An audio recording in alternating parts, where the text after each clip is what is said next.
Malaking abala para sa mga commuters sa Davao City ang problema sa trapiko.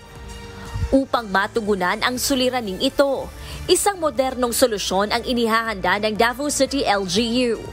Sa buwan ng Setyembre, asahan ang pagdating ng 10 modern city buses na tinitingnang solusyon sa traffic congestion sa lungsod.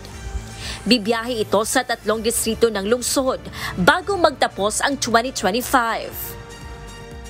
Actually, malaking tulong din yan, no, when it comes to our passengers. Especially, it's because, as what I've said, that there's a modernization also for the public utility chains here in Davao City. And we know na medyo may kakulangan na ngayon ang mga vehicles natin, public utility vehicles natin. In fact, nakikita natin yan.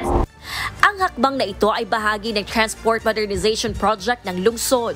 Malaking tulong po yun yung 10 buses natin kasi malaki yung capacity niya. So, in relation also, it will decongest the traffic, which is one of our problem na talaga dito sa Davao City, no? Marami na talaga yung mga private vehicles natin. So, that is one of the solution also of the city government of Davao.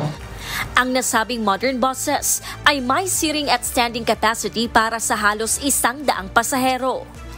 Inaasahang magbibigay ito ng komportableng biyahe, lalo na sa mga matatanda at may kapansanan, dahil maluwag ang loob kumpara sa mga pangkaraniwang bus.